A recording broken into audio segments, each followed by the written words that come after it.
যে দুইটা মানুষের রিলেশন নিয়ে আপনারা বাজে মন্তব্য করছেন তারা কিন্তু এখন আলাদা হয়ে গেছে। চাঁদ সুন্দর, সূর্য সুন্দর, যখন তুমি আমার কাছে আইলা টিকটকে যাই দেখি প্রিন্স মামুনের সাথে ব্রেকআপ করছে টিকটকার কুইন লায়লা। লোভটা সামলাতে পারলাম। কিসের লোভ ভাই? লায়লাকে বিয়ে করে টাকা পয়সার লোভ? জীবনে ভুল করলে পরে কিন্তু পস্তাতে ঠিক প্রিন্স মামুনের মতো পস্তাইতে হবে, যেটা মামুন এখন ঠিকই বুঝতে পারছে। ওর মতন থাকুক, আমি আমার মতো। আসলে এই বিষয়টা কেমন জানি হজম হইল না। এত বুঝতে চাচ্ছ? বুঝতে তো হবেই কারণ এই যে বাংলাদেশের নাম্বার ওয়ান সুনামধন্য সেলিব্রিটি টিকটকার প্রিন্স মামুন আর লায়লার মধ্যে যে একটা বিষয় কিছুদিন ধরে মনে করেন যে এর আগে আপনার কি বিষয়টা মনে নাই যে প্রিন্স মামুন মোবাইল দিয়ে গুঁতো দিয়ে লায়লার মুখে একদম চুনকালি মেরে দিছিল।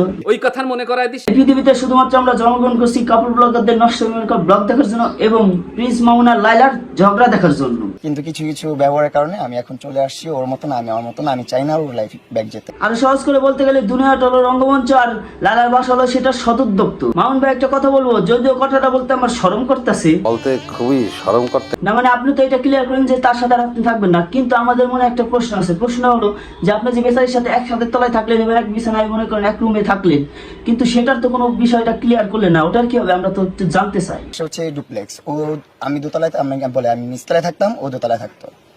ওর রুম আলাদা ছিল, আমার রুম আলাদা ছিল, কিন্তু কাজের ক্ষেত্রে আমরা একসাথেই থাকতাম বেশিরভাগ সময়।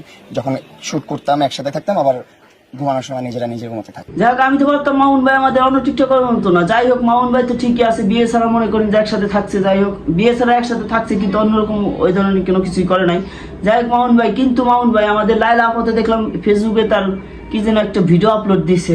যেই দিন তুমি বুঝবে যে আমার চেয়ে বেশি ভালো তোমাকে কেউ বাসেনি, বিশ্বাস করো সেদিন তুমি আমার চেয়ে বেশি কাঁদবে। জীবনে তুমি কি হারাইলা। আসলে ভাই শিরিফ ওয়াদের যুগে যদি মামুন লায়লা জন্মগ্রহণ করতো তাহলে মনে করেন যে সেরা জুটির উপহারটা মামুন লায়লাই পাইতো, শিরিফ ওয়াদের আর কোনো পাত্তাই পাওয়া যাইতো না। যাই হোক ভাই, কিন্তু কথা হচ্ছে বেচারি আমাদের লায়লা আফা মাঝখান থেকে কতটা কষ্ট পাইলো। না, আমার দিক থেকে আর আমার সম্ভাবনা নাই যে আমি ওর সাথে আর চলাফেরা করবো বা কিছু করবো। আসলে ভাই আপনি কিন্তু বিষয়টা একটু ভাবি দেখেন, ওটা কিন্তু সোনার হরিণ। মনে করেন যে মানুষ কিন্তু স্বপ্ন দেখে ওই জায়গা যাওয়ার জন্য, আর আপনি পায়েও মনে করেন ছাড়িয়ে দিতেছেন। যাই হোক, কিন্তু আপনি তো নিজেই বললেন যে বিয়ে ছাড়াই সম্পর্ক, ভালোবাসার সম্পর্ক থেকে আপনি নাকি 15-20 লাখ টাকা আপনার পিছনে লায়লা আফা খরচ করছে।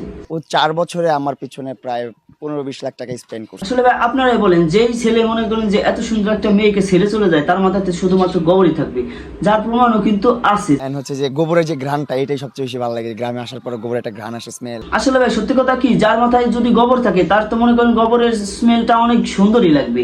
যাই হোক, আমার মনে হয় কি আমাদের লায়লা আফা মনে হয় গোবরের শরবত বানায় আমাদের মামুন ভাইকে খাওয়াইছিল, যেই কারণে আমাদের মামুন ভাই নাকি গোবরের গন্ধটা অনেক সুন্দর লাগে। মাথা নষ্ট। একদম সত্যি কথা বলছেন, আমাদের লায়লা খালার সঙ্গে মামুনের মাথাটা একদম পুরাই নষ্ট হয়ে গেছে। যাই হোক, লায়লা যদি আমার খালা হয়, মামুন আমার ভাই হয় কেমনে? আরে ভাই, কে কার আব্বা কয়, কে কার আব্বা? এসব কি উল্টা পাল্টা ভিডিওর শেষে ক্লিপ লাগাইতেছে। লাথি দিয়া নেটওয়ার্কের বাইরে হালাই দিব। না ভাই, লাত্তি লুত্তি মারেন না, কারণ গত রাত এমনি ব্যথা আছে। যাই হোক, ভিডিওর মোট পয়েন্টে আসি। এদিকে আমাদের লায়লা খালা মামুন ভাইয়ের সঙ্গে মনে করেন যে পুরাই পাগল হয়ে গেছে, আর অন্যদিকে আমাদের লায়লা খালার সঙ্গে মামুন ভাই একদম পুরো দেবদাস হয়ে গেছে। রিলেশনের প্রতি কোনো রকম ইন্টারেস্ট নেই, আমি কোনো রিলেশনে যাবো না। বুড়িগঙ্গা পদ্মা হয়ে যায়, যমুনা মেঘনা হয়ে যাবে, আর ওইদিকে হিরো আলম এমপি হয়ে যাবে, আর অন্যদিকে সাকিবুল হাসান শুরু উদ্বোধন করা ছেড়ে দিবে। কিন্তু আপনাদের এই যে নাটকটা কোনোদিনও শেষ হবে না, এটা আমরা ঠিকই জানি। হয়েছে তো ওর সাথে মানে কাটাকাটি হয়ে গেছে সবকিছু, ওর সাথে কাটি আরই শেষ, ওর সাথে চলবো না আমি। ভিডিও শেষে দেখলাম যে আমাদের লায়লা খালার একটা ভিডিও সামনে আসলো, যেখানে নাকি রাত 1টার সময় আমাদের লায়লা খালা মামুন ভাইয়ের বাড়ির উদ্দেশ্যে রওনা দিয়েছে।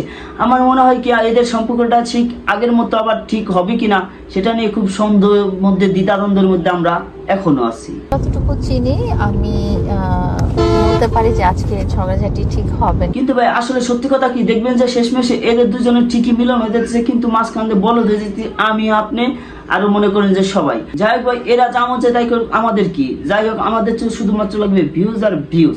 যাই হোক, যদি ভিডিওটা ভালো লাগে তাহলে অবশ্যই চ্যানেলটিকে সাবস্ক্রাইব করে দেবো এবং ভিডিওটিতে একটা লাইক দিয়ে যাও।